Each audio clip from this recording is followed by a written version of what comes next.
riches come to you.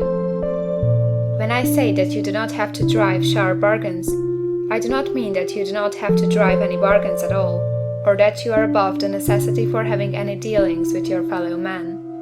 I mean that you will not need to deal with them unfairly.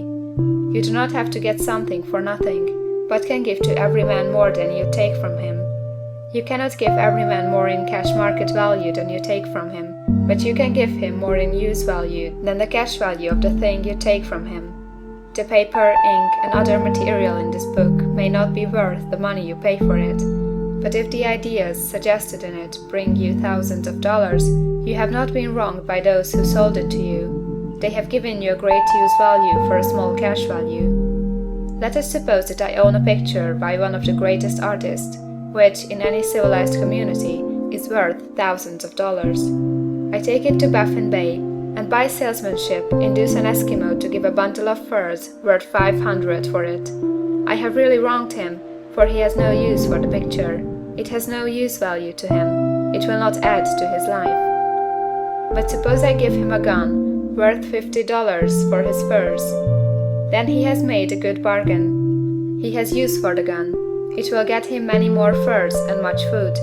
It will add to his life in every day. It will make him rich.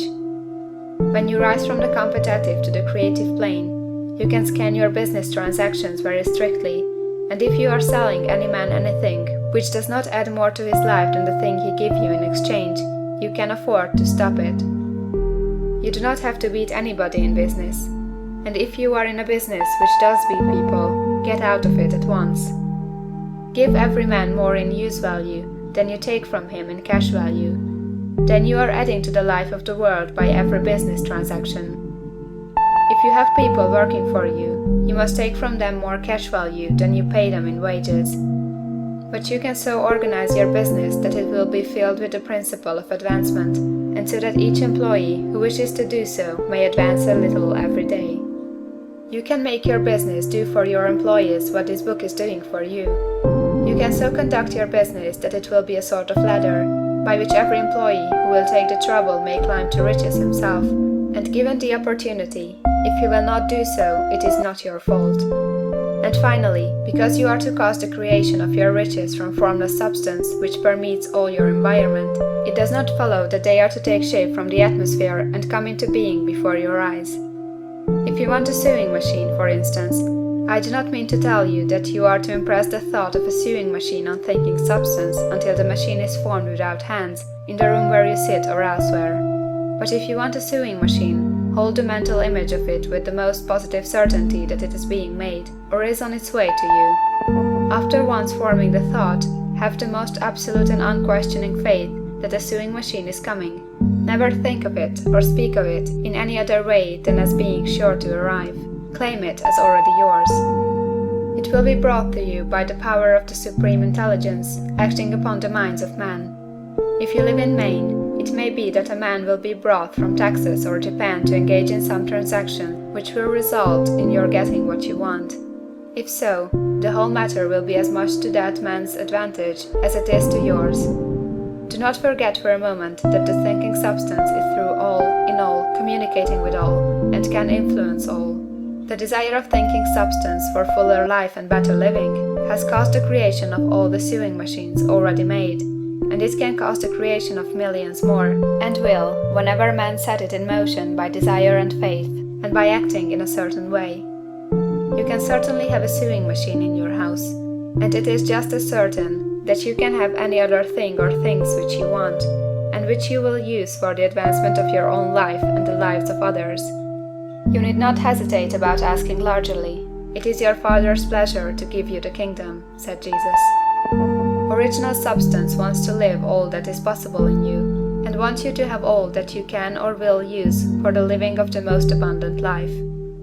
If you fix upon your consciousness the fact that the desire you feel for the possession of riches is one with the desire of omnipotence for more complete expression, your faith becomes invincible. Once I saw a little boy sitting at a piano and vainly trying to bring harmony out of the keys, and I saw that he was grieved and provoked by his inability to play real music. I asked him the cause of this vexation, and he answered, "I can feel the music in me, but I can make my hands go right. The music in him was the urge of original substance, containing all the possibilities of all life. All that there is of music was seeking expression through the child. God, the one substance, is trying to live and do and enjoy things through humanity. He is saying, I want hands to build wonderful structures, to play divine harmonies, to paint glorious pictures.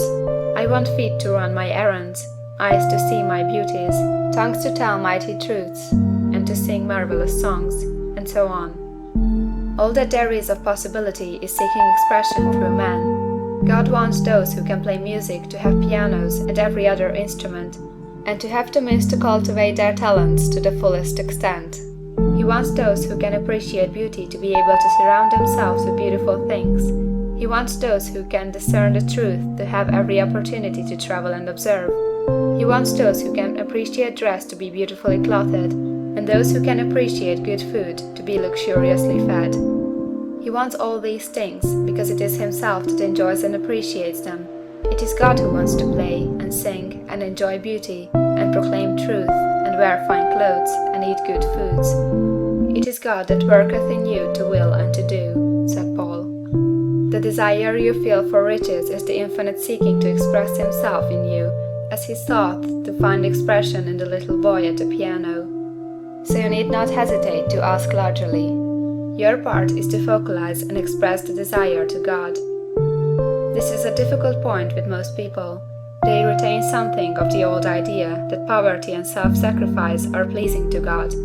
They look upon poverty as a part of the plan, a necessity of nature. They have the idea that God has finished his work and made all that he can make, and that the majority of men must stay poor, because there is not enough to go around. They hold so much to this erroneous thought that they feel ashamed to ask for wealth. They try not to want more than a very modest competence, just enough to make them fairly comfortable. I recall now a case of one student who was told that he must get in mind a clear picture of the things he desired, so that the creative thought of them might be impressed on formless substance. He was a very poor man, living in a rented house and having only what he earned from day to day, and he could not grasp the fact that all wealth was his. So, after thinking the matter over, he decided that he might reasonably ask for a new rug on the floor of his best room and an anthracite coal stove to heat the house during the cold winter. Following the instructions given in this book, he obtained these things in a few months, and then it dawned upon him that he had not asked enough. He went through the house in which he lived, and planned all the improvements he would like to make in it. He mentally added a bay window here, a room there, until it was complete in his mind as his ideal home, and then he planned its furnishings. Holding the whole picture in his mind, he began living in the certain way, and moving toward what he wanted, and he owns the house now, and is rebuilding it after the form of his mental image, and now, with still larger faith, he is going on to get greater things. It has been unto him according to his faith, and it is so with you and with all of us. End of chapter 6.